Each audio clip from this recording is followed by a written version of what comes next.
So welcome, everyone. Again, welcome to our Thursday night Dharma talk at Mountain Cloud. Welcome in the Zendo. Welcome in the cloud. Earlier this week, I watched a presentation about Mountain Cloud's mission, vision, values, and goals. Work that is always ongoing, and at a particular juncture in the life of this community. A fulcrum moment. In terms of practice, each moment is the fulcrum. Nothing but this. This moment with no edge or boundary, nothing excluded. In the presentation, the Mountain Cloud logo jumped out, one sweep of the brush in the outline of a mountain, and above it a cloud in the shape of an Enso, whole and open, infinitely open. A week ago tonight, a dear friend and former colleague of mine sang in the chorus of the Cleveland Orchestra at Carnegie Hall. The second half of the program was Schubert's Mass in E-flat, a composition described by the reviewer in the New York Times as a wellspring of beauty. The Cleveland Orchestra is renowned for its excellence. I actually went to college at the Oberlin College Conservatory of Music right there by Cleveland, getting to hear this orchestra and its amateur chorus, so professional.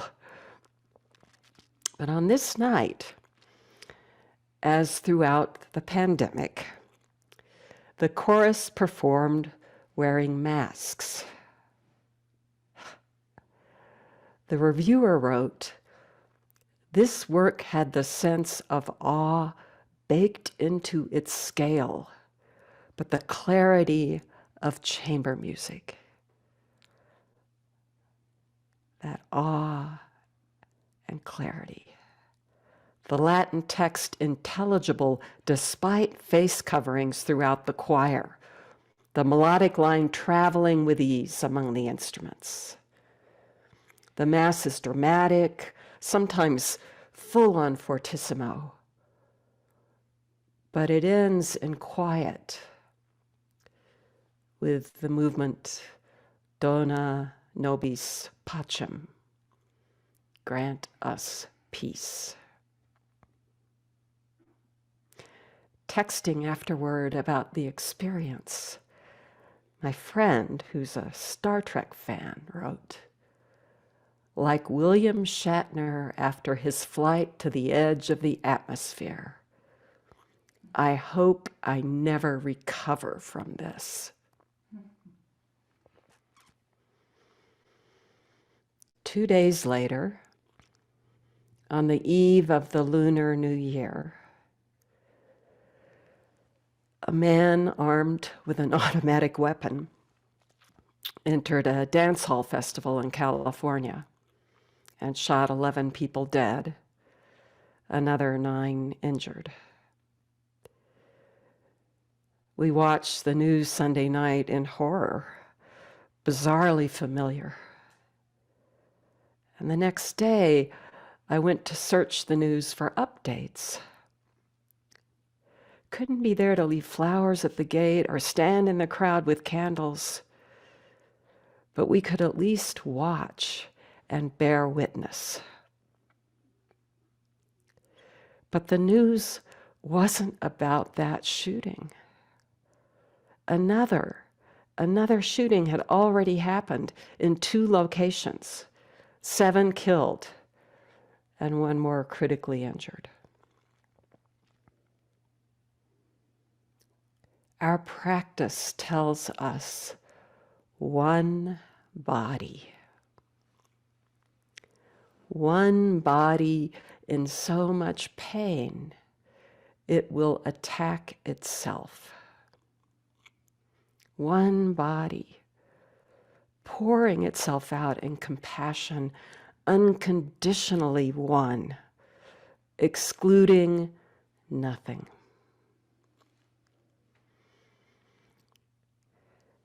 So sitting in the midst of this, I waited for a koan to surface. Maybe a case about a master nursing the ill, or the vow to save all beings, or the bodhisattva of great compassion whose countless hands and eyes are constantly functioning. Instead, what came was Unmon, Yunmen, a master, fairly well known, great master whose life spanned the end of the Tang dynasty and that gap that followed. So much devastation. Unmon, whose teaching is like a bright red flag fluttering on a distant mountain. That's how it's described. Unmon, and a turning word that meets us exactly where we are and brings us face to face with this broken world, waxing and waning like the lunar cycles, complete and bright as the full moon. So this is case 6 of the Blue Cliff Record, or Hekigan Roku, Unmon's good day. Here's the case. Unmon, giving instructions, said, "I don't ask about before the 15th day. Bring me a phrase about after the 15th day." Unmon himself answered in the monk's stead, "Every day is a good day."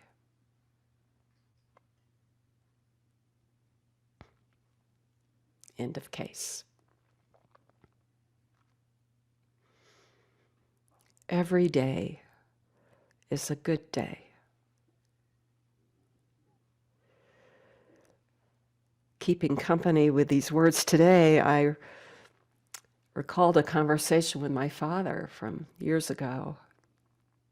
He was teaching an undergraduate class on philosophy and religion, and he had his students read the novella Candide by Voltaire.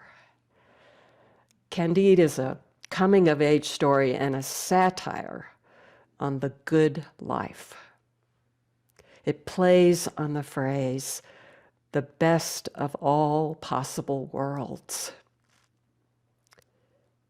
As an assignment, my father asked the students to write a paper responding to the question, is this the best of all possible worlds? One young woman wrote her paper about her own life. These were mostly students of considerable privilege. So she wrote about her life and all that was right with it, as it should be, meeting expectations.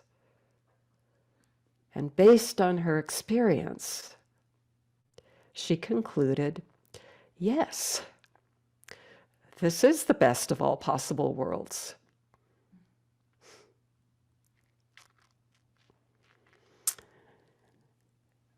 I'm pretty sure my father had a word to say about provincialism, a teaching opportunity.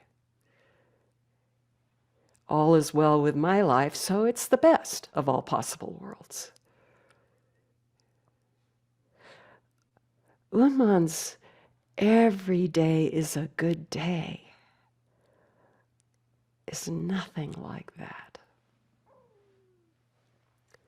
It issues from a wide open lens, everything included. The whole gamut of experience. His question is couched in the language of awakening. I don't ask about before the 15th day. Bring me a phrase about after the 15th day. Before the 15th day, the days leading up to the full moon, that symbol of enlightenment. I'm not asking about the struggle, the long effort, the hope and the doubt. Say a word about after awakening. What is that like? Unmon doesn't talk about freedom, compassion, clarity, or peace. He names the equality and equanimity of this one empty, infinite world, one entirety, no distinctions. Not awake, awake, stuck in entanglements, seeing through. Each day in the cycle, just as it is. He says good, unconditionally good, good with no opposite. And each day, wherever you are in that, is all of it, just as it is.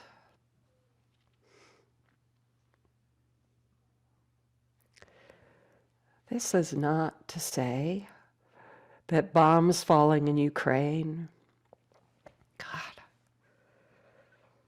the exploding buildings, exploding bodies, or the many war zones around the globe, or the endless multiple shootings, or climate devastation, poverty, abuse, authoritarianism, that they're not to be faced and challenged.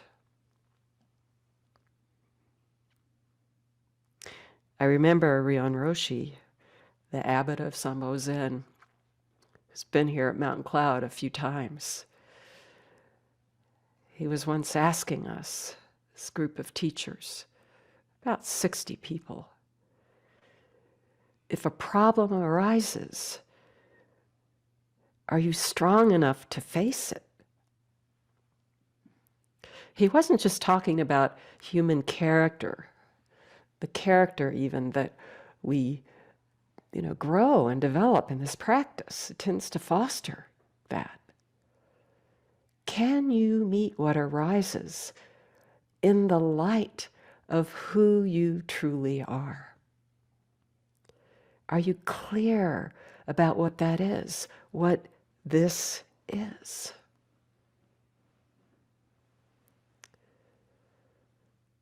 So I mentioned Unmon's dating, his life spanning the mid-9th to mid-10th century, which has been described as a period of nearly continuous warfare and horrific social upheaval. It was less than a century after the An Lushan rebellion, and that ushered in a decade of civil war and famine and disease, so throughout the country that 2 out of 3 Chinese died. I've mentioned before this article, this essay by Joan Sutherland that I appreciate, where she writes about this era and imagines the question, those who remained. What do we do now? We 1 in 3 who survive.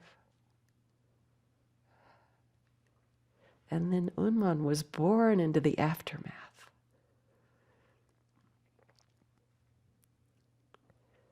What he does is this practice. and teaching.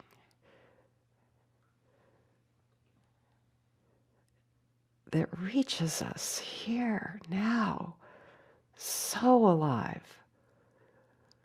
That flag fluttering, that red flag on that distant mountaintop, it may seem hard to reach, but it's also right here. It's here. Sometimes this Zendo feels crowded with these ancestors.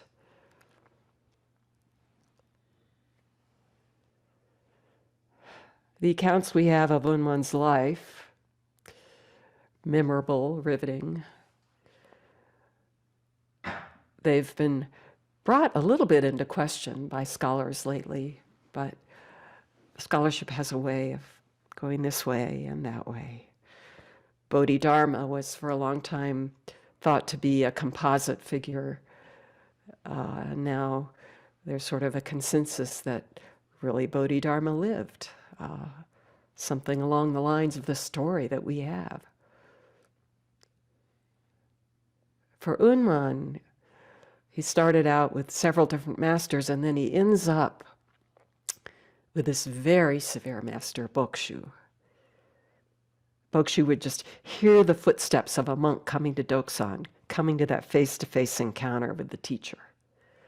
And based on that sound, he would discern whether or not to open the door. Unmon was very determined, very earnest. He went to Doksan twice without being admitted, knocking on the door. Who is it? It's me. What do you want? I'm not clear about my life. I'd like the master to give me some instruction. Bokshu opened the door, took one look at Unmon, and closed it again. 3 days in a row, he knocks on the door. And the third time, the story goes, this is Andy Ferguson and others, wonderful to read, but Bokshu grabs Unmon and says, speak, speak, say it, say it. And Unmon's just struck dumb. But apparently he had taken one partial step into the room.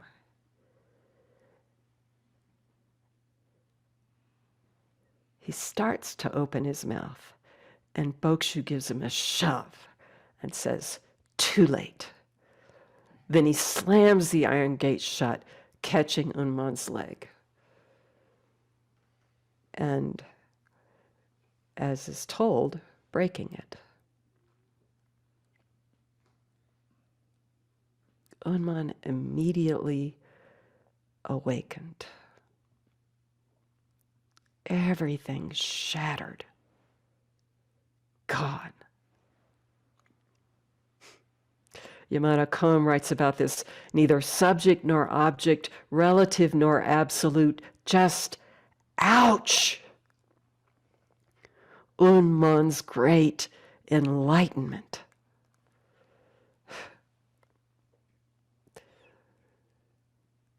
I have a very dear friend in the UK who's come to so many session over there.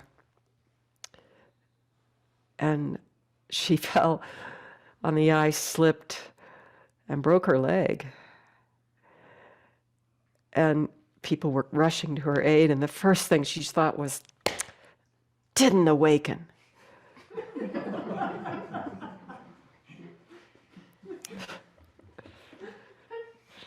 Apparently for Unmon, it was a serious fracture that never fully healed. Like, it's thought that he walked with a limp.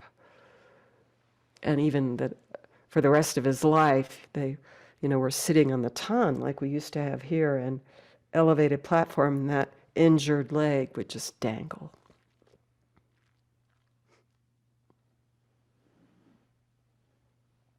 Such a fault for a Roshi. A lack.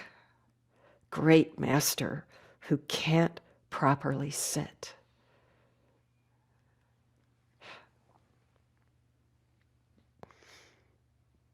Actually, there's a wonderful picture that Hakuin drew of Unmon, centuries later. And I've always thought he would be this fearsome master. And in that painting, he's an old man and he's sort of leaning on his stick and his robe, very thin. And he's got this almost sheepish grin on his face. Delight.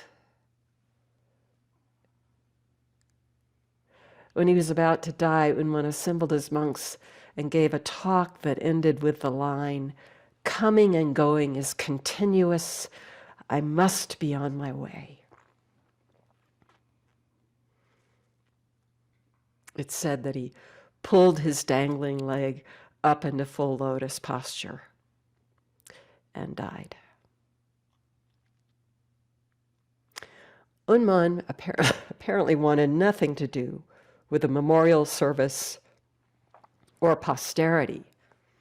His remains are buried in the room where he lived, and still, the first Song Dynasty emperor honored Yunmen with a name that is nearly a eulogy.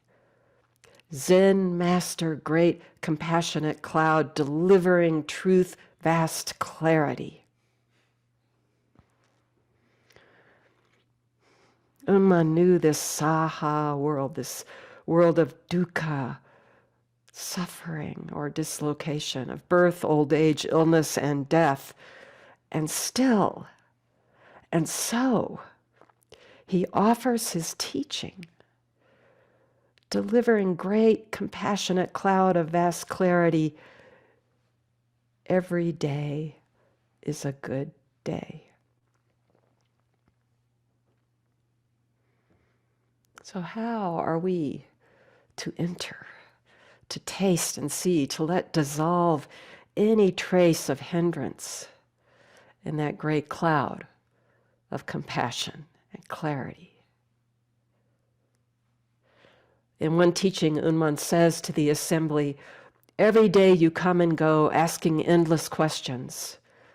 If you were crossing a river, how would you do so?" The record says a longtime resident of the monastery responded, "Step." And then it says, Yunmen, Unmon, was highly pleased with this answer. A single step. A generation before Unmon, Master Chosa or Changsha said, "Even if you have reached the top of the 100-foot pole, it is not yet complete. You must take one step forward from the top of the pole and manifest your whole body throughout the 10 directions." That 100-foot pole. Nothing at all. Empty sky. Boundless clarity. When Ruben spoke last week, you heard it, this wonderful talk, this effusion of Dharma. And he used this phrase, "to infinity and beyond." Somehow, in an unguarded moment, the infinite, one name for it, just sweeps us away. And then one step, one gesture, and we come home to the beyond right here. Take that one step. Maybe in kinhin, maybe in arranging your posture. And your whole body will be manifest throughout the 10 directions. Or put another way, the 10 directions everywhere without remain is your body, your whole body. And at the same time, exactly this. I remember Kubota Roshi, this, at the time, much older Japanese master, was giving a teisho on this, stepping forward from the top of the 100-foot pole, and he said, just try it. About everyone who does it dies. What is it that dies? Our sense of separation, our assumptions about the world, our bound up sense of self, and the violence of othering.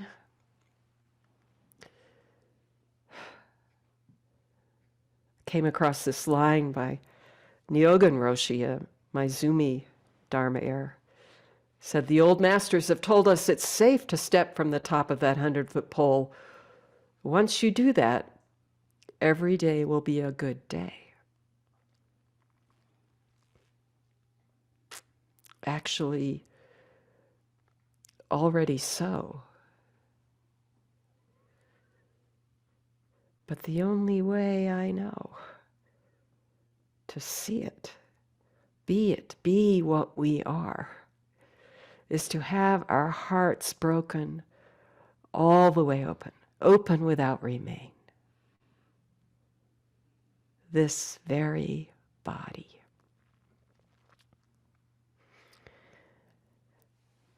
Meeting with a student earlier this week, I was reminded of a book that shares an experience, an opening, really, recognizable, but in a most ordinary context. A wonderful book, Every Day, a Good Day, it's called. 15 Lessons I Learned About Happiness from Japanese Tea Culture. I want to share just a little from it. It was so lovely to revisit. Also, it brought up a question that came up in the intro session last time. We had, explained posture breathing, stilling the mind, and tried to help people in, and then, showed these forms. And we sat, clappers, bell, bowing. We even had walking meditation.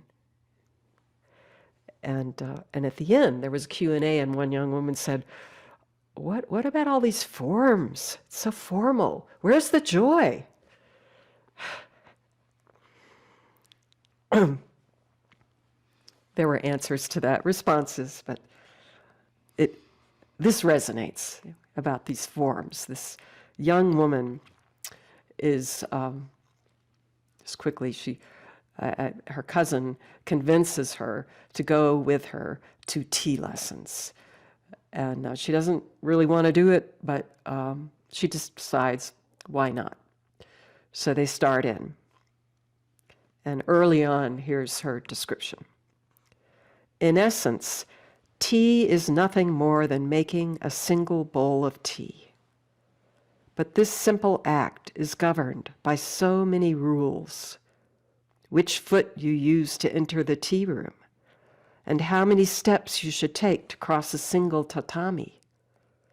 Where to put the utensils relative to the ridges in the weave of those rush mats.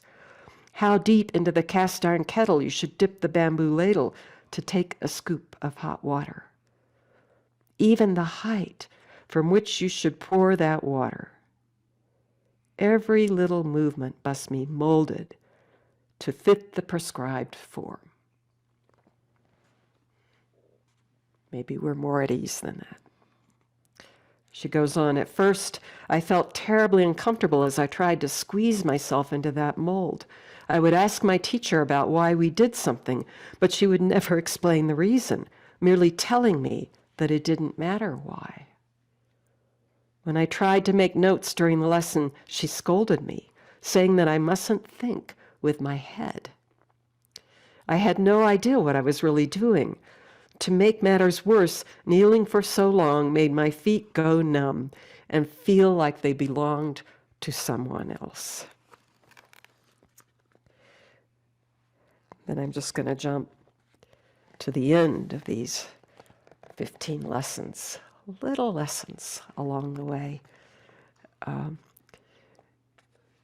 And she's, it's time for the tea lesson, and now she's on her own going.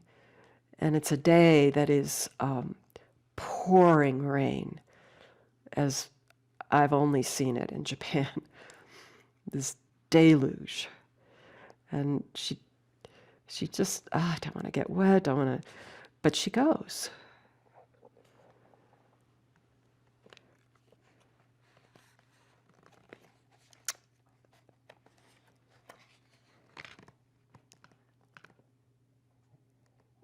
And I'll just read this part.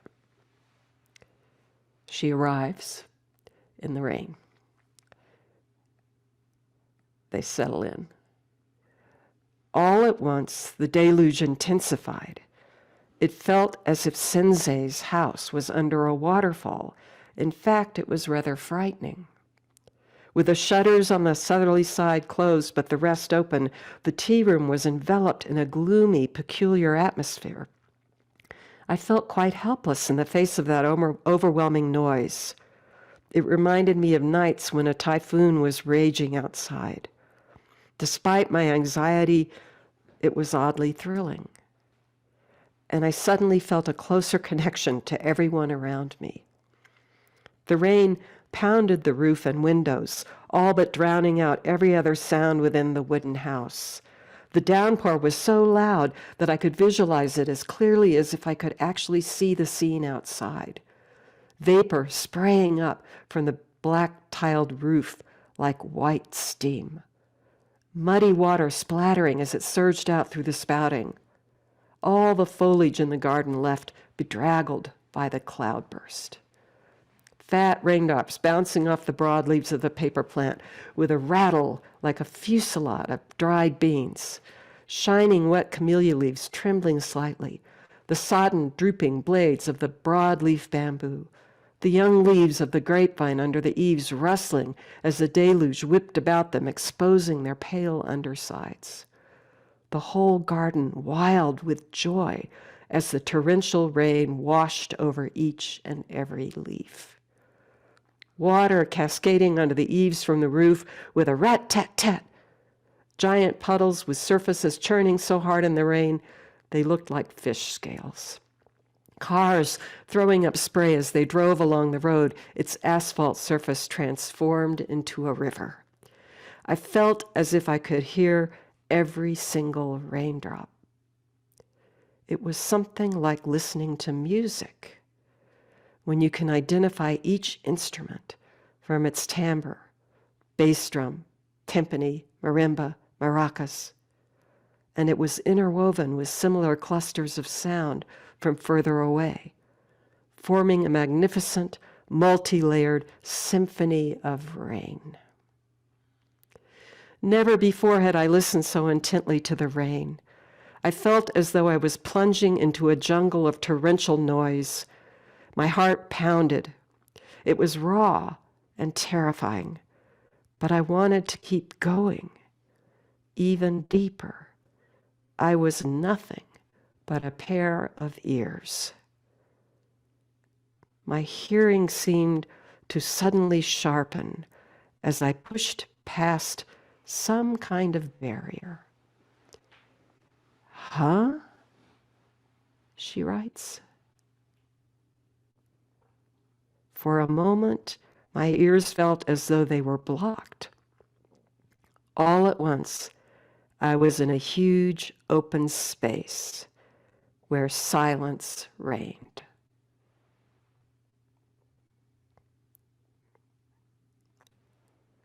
Where was I? Nothing stood in my way.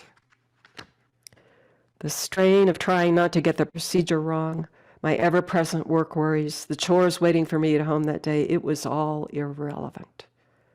The nagging worry that I needed to make more effort, the anxiety that I might be worthless without approval from others, the fear of my weaknesses being exposed, it all vanished. I was incredibly free. I felt as if large tepid raindrops were pelting down, stinging my skin. It was like I was squealing with childish delight at the downpour washed over me so powerfully that I could not open my eyes. I had never known such freedom before. My horizons stretched out forever. I had always been here. There was no need to go anywhere else. Nothing was forbidden. Nothing was compelled. Nothing lacking. Just being was satisfaction in itself.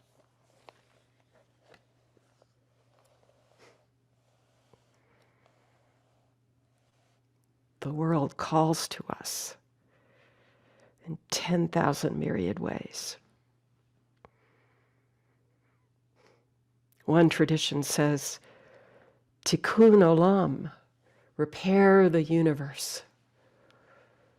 At the same time, right here, throughout the 10 directions, there is an inexhaustible joy.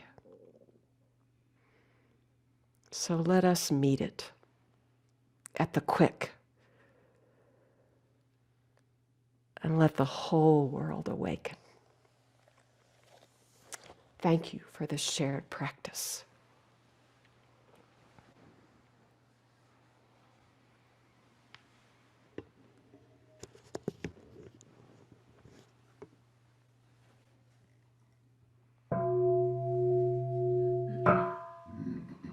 The 4 great vows. Sentient beings are numberless.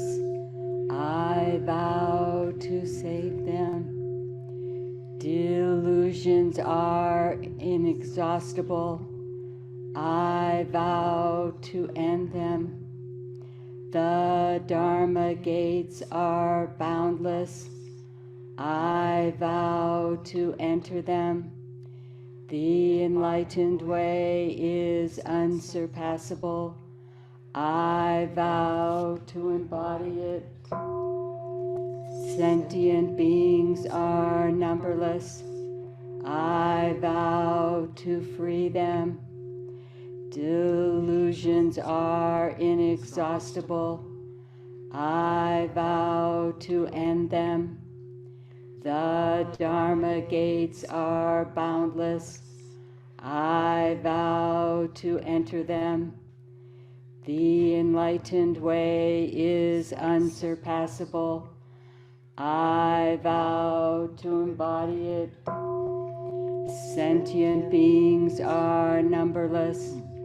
I vow to free them. The illusions are inexhaustible. I vow to end them. The Dharma gates are boundless. I vow to enter them. The enlightened way is unsurpassable. I vow to embody it.